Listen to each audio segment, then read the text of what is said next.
সূচকের পতন দিয়ে শেষ হয়েছে ঢাকার শেয়ার বাজারের লেনদেন। সার্বিক সূচক ডিএসএক্স 10 পয়েন্ট কমে দাঁড়িয়েছে ৫,৫৮৩তে। হাত বদল হয়েছে ১,১৮১ কোটি টাকার শেয়ারের মালিকানা। লেনদেনে অংশ নেওয়া প্রতিষ্ঠানগুলোর মধ্যে দর বেড়েছে ১১৯টির, কমেছে ২৪৪টির দর, আর অপরিবর্তিত আছে ৩৫টির দর। এবার বাজার নিয়ে বিশ্লেষণ শুনবো ইনভেস্টিড অ্যাসেট ম্যানেজমেন্ট লিমিটেডের।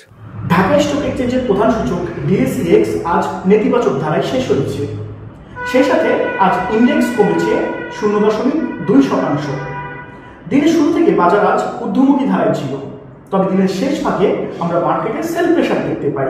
অ্যাজ ওয়েল মার্কেট নেগেটিভে ক্লোজ হয়।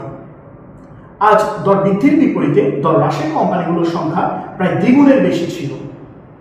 আজ textile sector, ceramic sector and travel সেক্টরে সবচেয়ে বেশি পরিমাণে সেল প্রেশার লক্ষ্য করা গেছে। মার্কেট টার্নওভার আজ গত কার্যদিবসের তুলনায় ৮.৯% হ্রাস পেয়েছে। টার্নওভারের দিক থেকে ফার্মাসিউটিক্যাল সেক্টর আজ শীর্ষস্থান ছিল। এরপরেই ছিল textile sector and engineering sector. Lovello আজ টার্নওভারের দিক থেকে শীর্ষ শেয়ার ছিল। আজ সর্বোচ্চ 10% দর বৃদ্ধি পেয়েছে ইনটেক লিমিটেড, যেখানে সর্বোচ্চ দর হ্রাস পেয়েছে prime finance and investment limited.